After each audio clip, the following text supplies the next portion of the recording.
All right, today we're going to do the reaction. Crystal violet chloride with sodium hydroxide yields crystal violet hydroxide plus sodium chloride.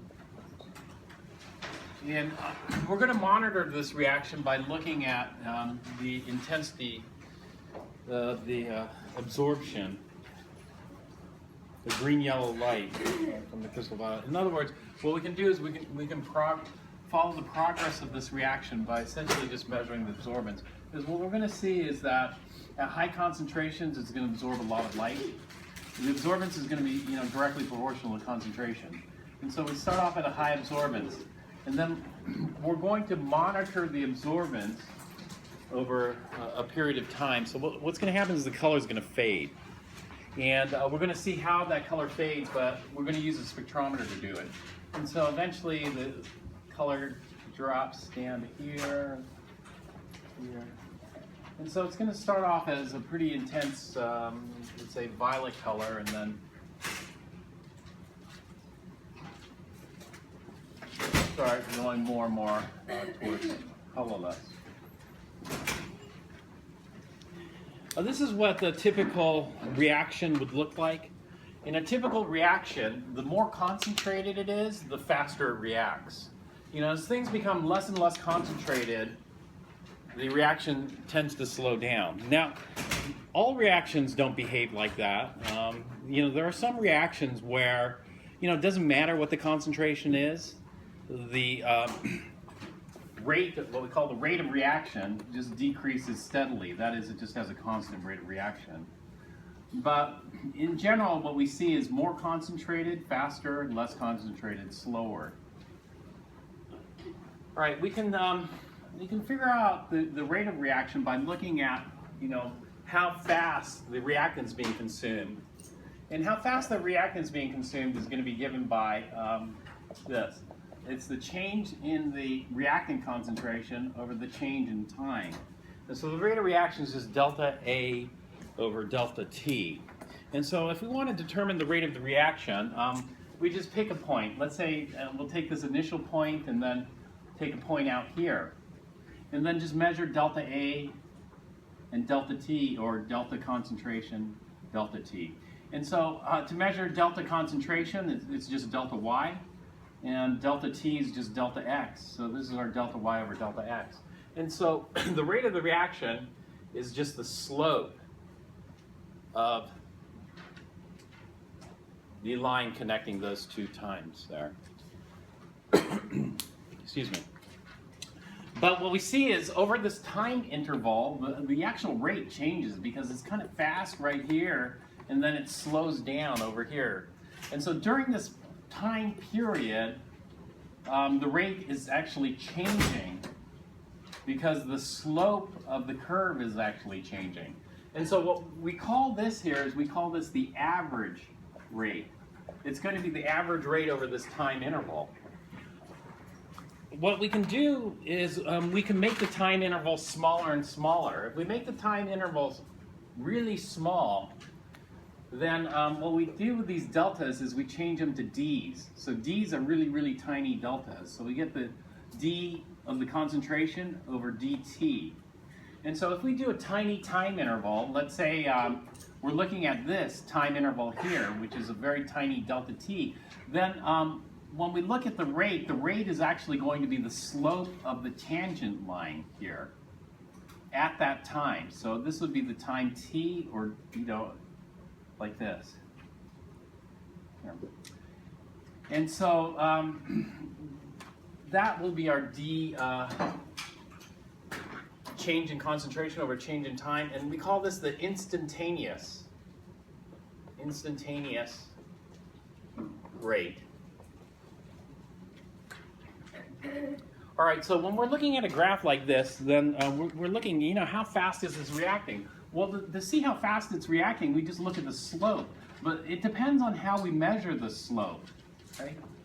The slope that we measure on this black curve can be an average like this, where the initial rate here is much faster than the final rate at that time. Or it could be the instantaneous rate, that is just one point on the black line. what is the slope there. All right, and so we can describe this, this kinetics relationship like this, as the concentration goes down, it appears that the rate is slowing down. The slope is getting smaller and smaller. But we want to be more quantitative in our description of the line, so we look for patterns that we see in the data. And when we're doing this, there are three typical patterns or three typical graphs that come up. And so the three typical kinetics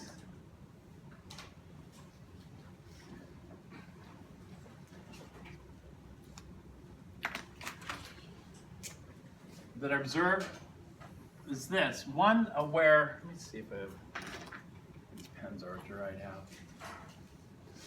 One where, when we look at this, it's pretty constant. The slope really doesn't change.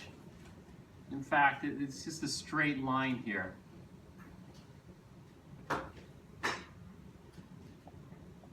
And so when we look at this, the rate is constant.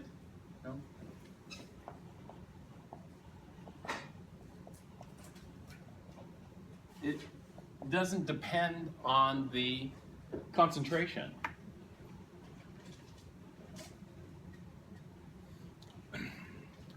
And so from looking at a lot of these curves, what we can come up with is that the rate, this delta A, or delta concentration, we'll just call it delta concentration over delta T, is equal to, little k, this is called a rate constant, times the concentration, raised to the little m power. All right, this is just from observations of many curves. And the typical patterns that are seen has to deal with how the slope changes with concentration. In this case, I could cut the concentration in half, or I could double the concentration and nothing happens to the rate. And therefore, there's no dependence on the concentration here. And so we say that, m must be 0 here. And so it's just equal to a constant. The rate is equal to a constant, which we call k. All right, there's some stuff with a negative sign I'll talk about later, but not right now. Fix this at a later time. Let me put absolute value signs around that.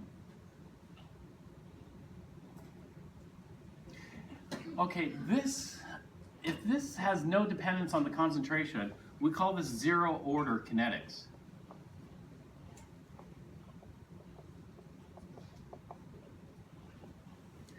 And so I might start off at a concentration here and then cut the concentration in half.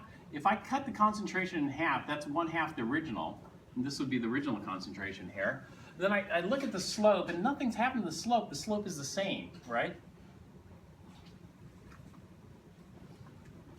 That's one pattern. Another pattern that we look for that we can see is this. If I cut the concentration in half here, there's a certain amount of time that it takes. That time we label T1/2. T1/2 is called the half-life, and the half-life is how long does it take to consume half your reactant. It's a half-life. And then we look at a pattern of half-lives here. So for example, if we cut this concentration in half, so now we're about 1/4, how long does it take? Okay, that would be the next T1/2. And if you look at the two T1/2s, they aren't the same. This first T1/2 is much longer than the second T1/2. And the pattern that we see is that the second T1/2 is going to be 1/2 the first T1/2. Here. And it turns out that each successive half-life, that is, each time you cut this in half, it takes half as long. And so the half-lives keep getting cut in half as we go along. And so those are some patterns that we can see when we're trying to describe this. You know, another way we could describe it is it's just a linear reaction or linear rate. And so finally we could describe this line, you know, mathematically. And if we were to describe this line mathematically, it's just y equals mx plus b. And that is, y is the concentration at time t, m is the slope, which is going to be our delta concentration over delta t. X is the time, and b is the intercept. The intercept is the concentration at time 0. Therefore, and so if we map this out, then we can make predictions. You know, we can make predictions, you know, how long will it take to get to a certain concentration? Or, you know, we're at this concentration here, how much time elapsed? You know, this t is going to be our delta t here, actually our time interval.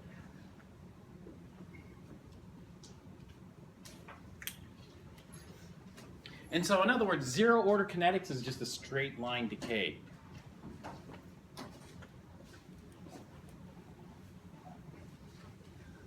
Another pattern that's commonly seen in kinetics is a curve that looks like this. You know, the reaction might start off fast, so the slope here is pretty big, but when the concentration gets cut in half, the rate gets cut in half. If I cut the concentration into a quarter, the rate gets cut into a quarter. And so what I'll see is this, and it's hard to see in terms of slopes. Because if I measure the slope here, this would be the instantaneous rate, or the slope of the tangent at time 0. And then I cut it in half, so I get this. Well, this would be the first half-life. And then I get the instantaneous rate, or the slope of the tangent at time t1/2 here, and I'll see this slope is twice as high, as big as this slope. And so as the concentration gets cut in half, the rate gets cut in half. We can describe that mathematically by using this kind of equation here, and that is the rate, which is going to equal delta concentration over delta t. I'm going to change this a little bit later to compensate for something that we do with rates. But this is going to equal some kind of constant times the concentration. You know, how does the rate depend on the concentration? Well, in this previous example, the rate doesn't depend on the concentration at all. The rate just stays constant. But in this next example here, the rate does change with concentration. In fact, if the concentration gets cut in half, the rate gets cut in half. That means m must be 1 here. That is, it's a linear or first order dependence. And so if I double the concentration, what's going to happen to the rate? It's going to double. You know, if I quadruple the concentration, the rate will quadruple. But whatever I do to the concentration, the rate's going to show the same thing. Well, it's hard to see here because if I start off there and then double the concentration, do you see that the slope doubled? Yeah, maybe, maybe not. But you know what's easier to see? There's another pattern in this data, and the other pattern in this data is this, and this is something I'm recognizing, and that is the half-life. If I look at t1/2 here, and then I go to the next t1/2,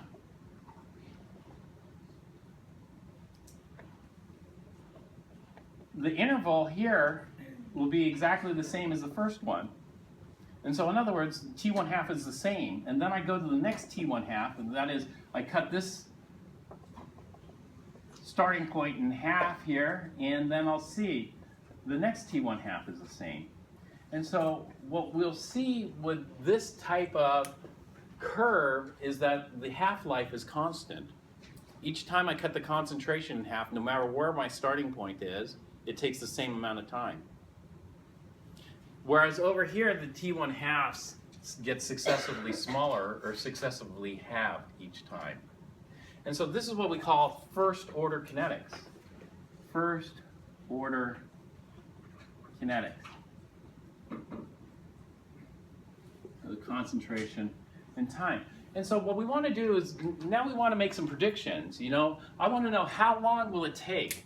So for example, if I start off with 1 molar, how long will it take for 99.9% of it to react? For 99.9% of it to react, I need to end up at 0.01 molar. And so how much time would it take me to go from 1 molar to 0.01 molar using this graph? And so what I need is I need some kind of mathematical equation that describes the curve, right? But I have a mathematical equation here. You know, I know what delta concentration is. Delta concentration is the final concentration minus the initial concentration, right? And so my final concentration would be 0.01 molar. My initial concentration would be 1 molar. That would be 99.9% reaction. And so I just need to figure out what delta T is. So I know what my delta, I know what the change in concentration. I just got to solve this equation for delta T, and that's going to equal K times the concentration to the first. So can I use this, can I solve this equation for delta T?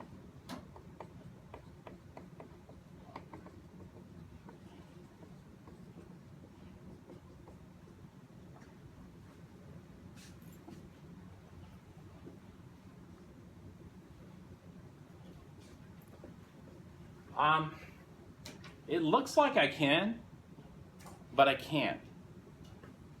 I can't.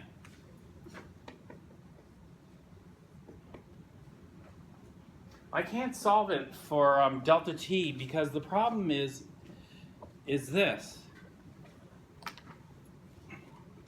The time it takes for concentration change, you know, the time interval for concentration change is always changing. Let's say I have a concentration change of this much, you know, just a small concentration change.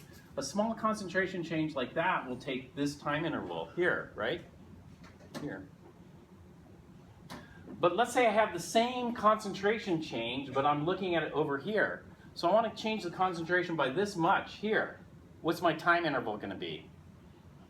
Well, if I'm looking at a small concentration change over here, the time interval is going to be huge because it's so flat there. And so the problem with using this equation is that the slope is always changing. If the slope is always changing, how can you predict how long it's going to take? Because it takes a shorter amount of time here, but it takes a much longer amount of time over there. And so if the slope is always changing, then how are we going to figure out the time interval for that?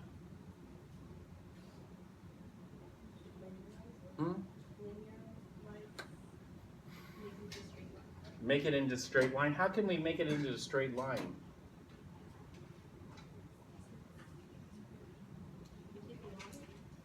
I might try to take the log of it, yeah. Try to do that.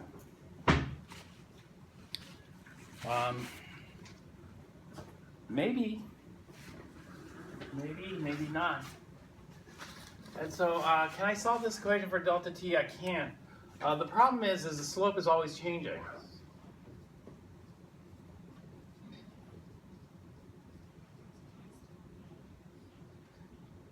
You know, for something like this, if I wanted complete reaction, how long will it take for complete reaction to occur?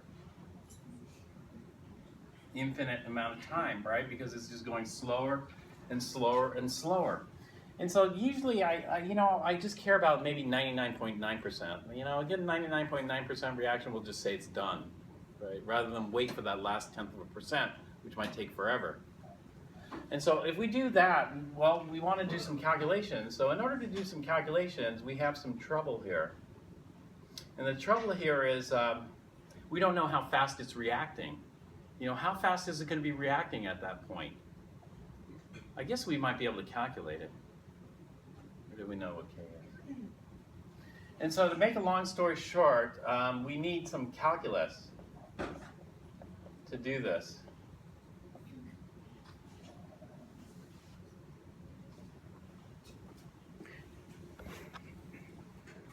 And so what we'll do is we'll just take a tiny change in the concentration and a tiny change in this is going to equal K times the concentration over here, initial, etc.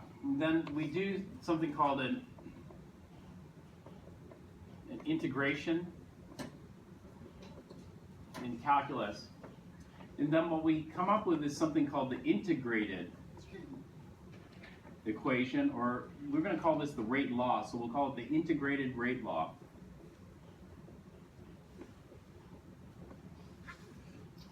And so we use some calculus because the slope is always changing.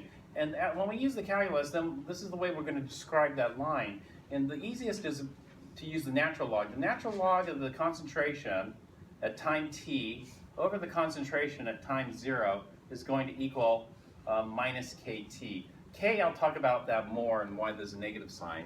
Actually, this is going to equal minus kt as well, but we'll talk about that later. And so with this, now, the t here is actually our delta t. Our delta t is t final minus t initial. T initial is usually 0. And so our delta t is just t final, what the final temperature time is. Okay, so by using the integrated rate law, we can make predictions, how long it takes or what concentration is it at this time. And so these are just ways we can describe the curve here.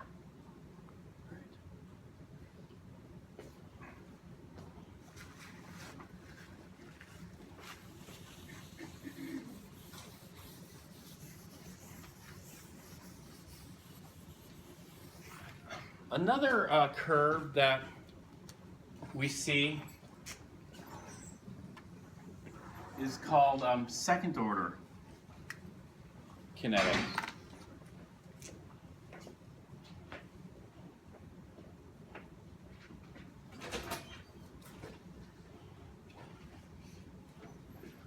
With second order kinetics, it's going to look like this. If we start off here,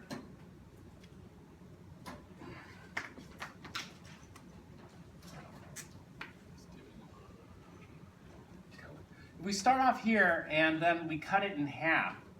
So as the concentration gets cut in half, what happens to the slope is the slope doesn't get cut in half, the slope gets cut by a quarter.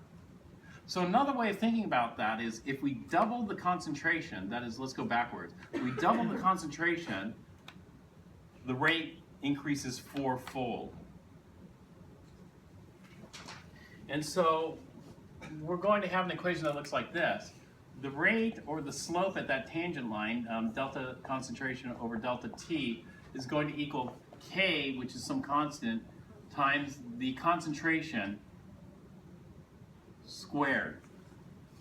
And so this means if we double the concentration, we got to square that. So 2 squared would be fourfold increase in the rate. And so fourfold increase in the slope here. And so it might be hard to see from the tangent lines. Like this. And so this slope here would be 4 times this slope here. It's probably easier to see in terms of half-life, because if we cut the concentration in half, it's going to take a time interval called T1 half. T1 half is the time it takes for half of it to be consumed. If we look at the next T1 half, so this is our new starting point, and we cut that in half, what's the time interval look like?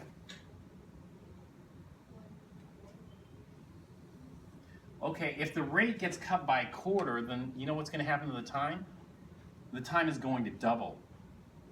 And so this would be the next T1 half. The next T1 half is twice the original T1 half. And so each successive half-life, because the rate is being cut by fourfold, so we cut this in half, the slope decreases by fourfold, right? And so that means the next time interval is going to be even longer. And so what happens here in second order kinetics is the half-life doubles each successive time. And so this is the pattern we see in this type of behavior here. And then we try to describe this mathematically. In order to describe this mathematically, we need some calculus again. And so the calculus is going to be taking this, d concentration over dt, where d is a very small delta, is equal to k concentration squared. And then we do integration, and we come up with this equation. This is, there are different forms we could write this in, but this is going to be the easiest. 1 over the concentration of time t times k t, which is t is delta t, plus 1 over the concentration at time 0. And so here we can figure out the concentration at any time or the time for any concentration. We can't solve this equation for time or concentration here, but we can solve the integrated one because the slope is always changing. Right? The delta t, the time interval it takes, is always, in this case, getting longer and longer for the same concentration change. All right, so what we're going to do today is we're just going to see, what kind of kinetics this looks like. These are the 3 common scenarios, but there are more, and we aren't going to get into the mathematics or describing other ones. Sometimes when the concentration gets cut in half, the rate actually doubles, and gets faster. And so we'll be looking at other scenarios later, but for today we're going to do 2 runs at different concentrations. Typically the more concentrated, the faster the reaction. Typically, the less concentrated, the slower the reaction.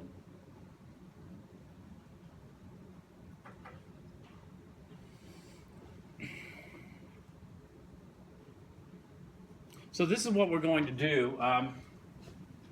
In run 1, we're going to use some standard solutions. Do you know what standard solutions means? One molar. Okay, that would be standard thermodynamic conditions. In standard thermodynamic conditions, the molarity is 1 molar. The gases are 1 bar, 1 atmosphere. But this is different. In Chem 1A, you did an experiment titled Standardization of Sodium Hydroxide. Do you remember that? It was day 1 of the titration. Day 1 of the titration, they called standardization of sodium hydroxide. So what did you do in the standardization process? Or what does the standardization process involve?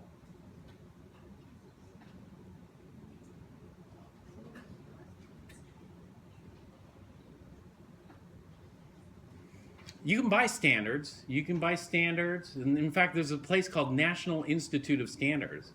Does National Institute of Standards make sure everybody's using 1 molar solutions? You using 1 molar sodium chloride? No, they don't. What do they do? Well, anyway, for us in Chem 1A, we did a standardization. The standardization was to figure out the precise and accurate concentration of the sodium hydroxide. And so, in other words, we just wanted to know what that concentration is accurately and precisely, to as many sig figs as possible. So here, the sodium hydroxide standard we're going to use is known to 4 sig figs, 0.1016. And usually you titrate it to make sure it's not that.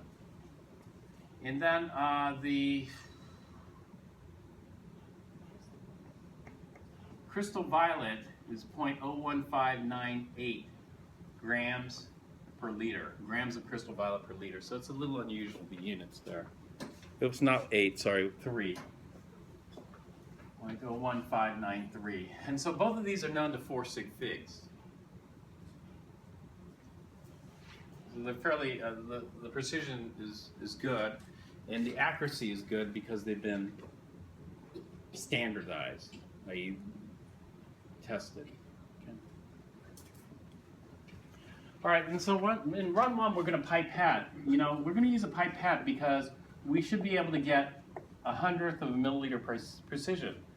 We could also get that with a burette and maybe a 10 milligrad cylinder, but 10 milligrad cylinders are hard to transfer the liquid. And so we're going to use a pipette. When we use a pipette, it's easy to transfer the liquid, except for one little drop that gets stuck in the tip of the pipette. Now, one little drop that gets stuck in the tip of the pipette, what should we do with that? Should we blow it into, or just leave it? We just leave it because that's been calibrated out. That's good. Whereas in a burette, it's not just one little drop, or not the burette, sorry. In a grad cylinder, you're going to have a lot of drops left over, and those lot of drops have not been calibrated out. This is very hard to transfer in a grad cylinder. And so what we're going to use is pipette. We're going to do 10.00 milliliters of water and 10.00 milliliters of sodium hydroxide standard, and 10.00 milliliters of crystal violet chloride.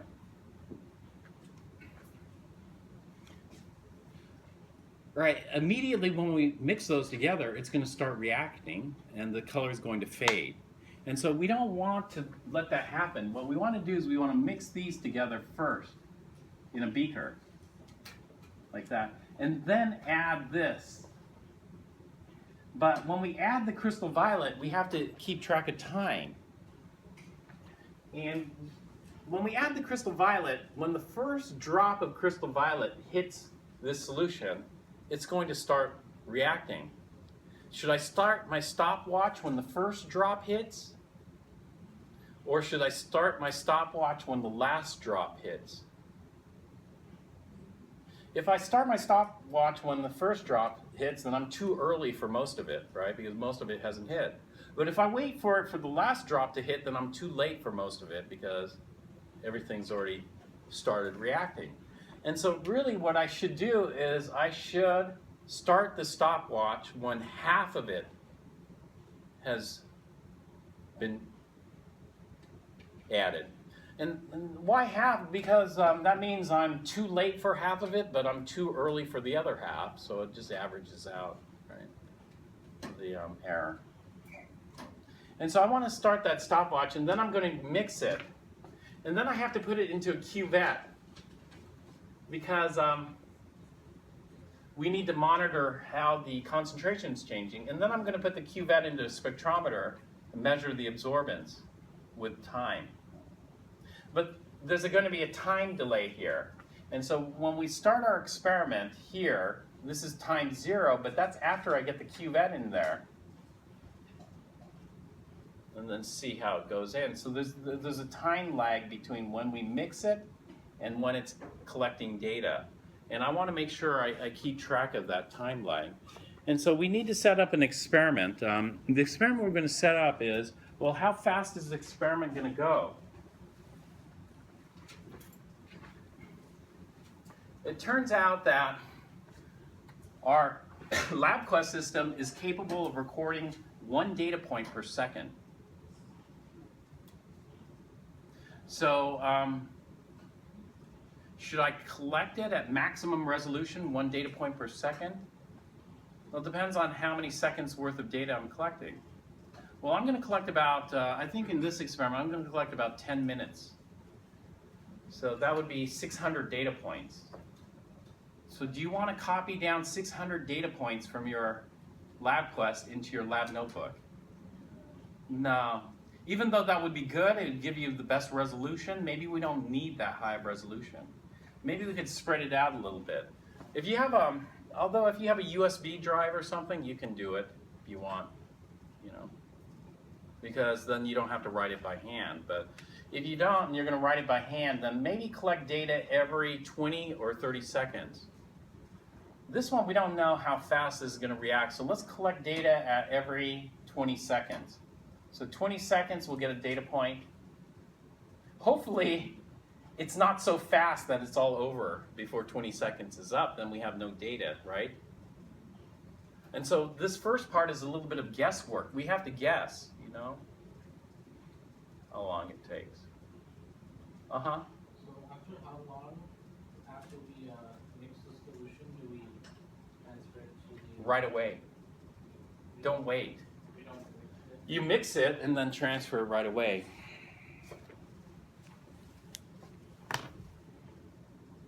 we have different factors that we have to worry about.